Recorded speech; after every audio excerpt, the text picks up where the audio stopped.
தமிழக வெற்றி கழகத்தினுடைய தலைவர் நேற்றைய முன்தினம் ஆடியோ வெளியிடுவதற்காக மலேசியா சென்றிருந்தார். அந்த கூட்டத்தை பார்க்கிற போதே அண்டை நாடுகளாக இருக்கிற மலேசியாவிலே வியந்து போகின்ற அளவிற்கு அந்த நிகழ்ச்சி உலக நாடுகள் திரும்பி பார்க்கின்ற அளவிற்கு உருவாக்கப்பட்டிருக்கிறது. இதுவரையிலும் மலேசியாவை பொறுத்தவரையிலும் பிரதமர்கள், குடியரசுத் தலைவர்கள் மட்டும்தான் ரோட் ஷோ என்று சொல்வார்கள்.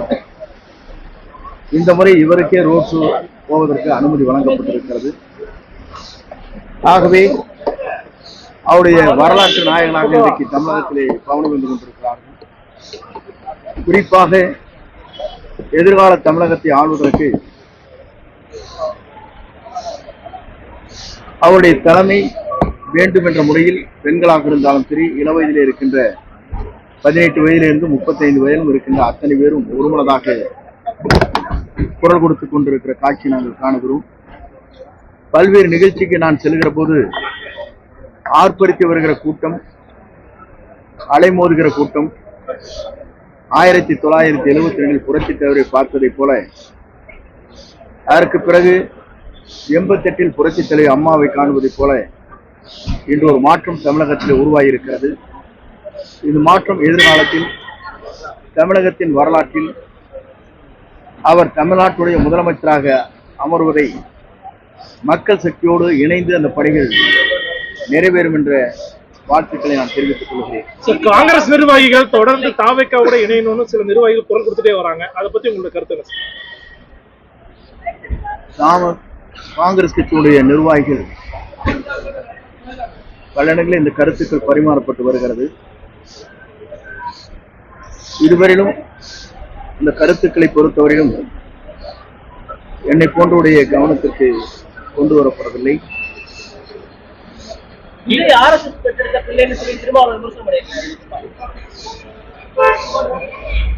ஒவ்வொரு தலைவரும் ஒவ்வொரு கருத்துக்களை சொல்லுகிறார்கள். அப்படி என்றால் நாங்கள் சொல்ல வேண்டும் என்று சொன்னால், இலங்கை தமிழருக்கு குரல் கொடுத்த சீமான் அங்கே விருந்து உண்டு விட்டு பரிசு பொருளை வாங்கி வந்த காலம் இருக்கிறது. காங்கிரஸ் நிர்வாகிகளோட கருத்து உங்களுடைய கவனத்துக்கு வந்தா என்ன முடிவு எடுப்பீங்க சார்? இன்னும் கவனத்திற்கு வரவில்லை. கவனத்திற்கு வந்தால்தான் அதற்கு பதிலளிக்க முடியும். இலங்கை மீனவர்கள் இந்த ராமேஸ்வரம் மீனவர்களை பிடிச்சிட்டு போயிடுறாங்க இலங்கை கடற்படைகளுக்கு. அதனால தமிழக வெற்றி கழகம் குரல் கொடுக்கல அப்படிங்கிற மாதிரி குற்றச்சாட்டு. பொதுவாக ஒரு புதிய இயக்கம் துவங்கி இருக்கிறது. ஒரு வரலாறு படைக்கிற இயக்கம். எதை வேண்டுமானாலும் மக்கள் கோரிக்கை வைக்கின்ற போது அந்த கோரிக்கை ஏற்ப எப்படி நாம் நிறைவேற்ற வேண்டும் என்பதை ஆய்ந்து அந்த பணிகளை மேற்கொள்ள வேண்டி இருக்கிறது.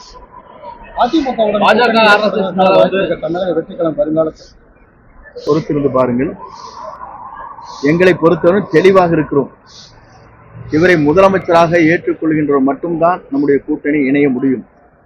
பாஜக RSS மேல எந்த விமர்சனங்களும் தாவேக்கா வைக்கிறது இல்ல, ஒதுங்கி அமைதியா இருக்காங்க. அவரை பத்தி விமர்சிக்காம திருமாவளவன் கருத்து வேறு. அவருடைய கருத்துக்களை கேட்கின்ற போது இதே திராவிட முன்னேற்ற கழகம் வாஜ்பாயுடைய அமைச்சரவையில் இருந்த போது என்ன செய்தார் என்பதை திருமாவளவன் தான் விளக்க வேண்டும். முக்கியமான தலைவர்கள் பொங்கலுக்கு முன்னாடி சேருவாங்க அப்படின்னு இருக்காங்க. எந்தெந்த தலைவர்களும் குறிப்பிட்டு சொல்ல முடியும். எந்தெந்த கட்சிகள் பொறுத்திருங்கள். விரைவில் ஜனவரி முதல் வாரத்துக்குள் அத்தனையும் தெரியும். எல்லோரும் வாழ வேண்டும், எல்லோருக்கும் வேலை கிடைக்க வேண்டும் என்று என்னுடைய நோக்கம். பொதுமக்கள் சந்திப்பு திமுகவை எதிர்க்கிற அளவுக்கு பாஜகவை எதிர்க்காம இருக்கிறது. அதன் அடிப்படையில் திருவாவூர் சொல்றாரு. ஆனா களத்தில் நீங்க பாஜக எதிராக பெரிய அளவில் விரிவாக செயல்படுறீங்க. எங்களை பொறுத்தவரை தெளிவாக சொல்லியிருக்கிறார். நாங்கள் தெளிவாக புரிந்து கொள்ள வேண்டும். ஈரோடு பொதுக்கூட்டத்திலே பேசுகிற போது 2 கருத்துக்கள் பரிமாறப்பட்டது. அங்கே இருக்கிற லட்சக்கணக்கான மக்களும் அதற்கு கோஷம் அளித்தார்கள். கொள்கை ரீதியாக நாங்கள் எதிர்க்கிறோம். யாரை அப்படின்னு கேட்டார். சொன்னாங்களே இல்லையா? தெளிவாக மக்கள் சொன்னார். மக்கள் உணர்வைத்தான் அவர் பிரதிபலிக்கிறார். மலேசிய